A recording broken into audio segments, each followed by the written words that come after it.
mostrar pra vocês os franguinhos aí. Franguinho que tá vendido, então queremos deixar registrado aqui no canal aí. Pra vocês estarem vendo também a bicharada aí. Chega mais perto que tudo aqui. Aí o branquinho meio pintado e barbudo. Show de bola o franguinho. Vou entregar ele sábado que vem. Então quero deixar registrado aí. Mostrar mais um pra vocês. Dá uma pausa. Aí ó, esse aqui. Chega mais perto pra filmar aqui. Esse aqui é irmão do branco. Pintado aqui.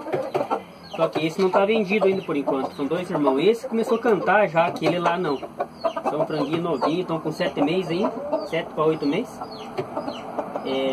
Quero agradecer os inscritos no canal aí. Mais de 320 inscritos aí. Muito obrigado, que Deus abençoe cada um de vocês aí. Beleza, rapaziada? Vou mostrar mais um que tá vendido também. Aqui ó, esse pratinho aqui. Esse pratinho aqui tá vendido já. Sábado o rapaz vem buscar também. E esse aqui já tá cantando também.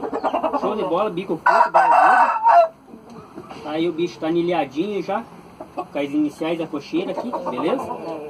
Vamos registrar a bicharada no grupo aí. Agradecer os inscritos também, os que não estão inscritos aí. Se inscrevam aí pra ajudar nós, beleza? Mandar um abraço aí pro Janiel ADS.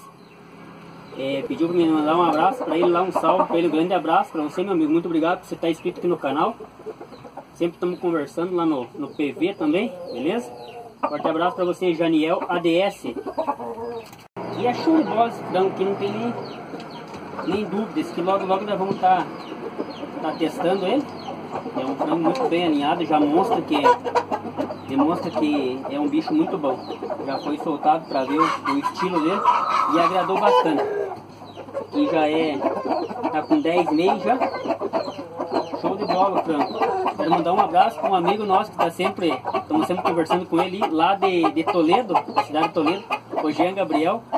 Esse dia ele mandou um vídeo para mim, filmou na televisão dele assistindo os vídeos nossos da Cocheira Espora Lapidada aqui.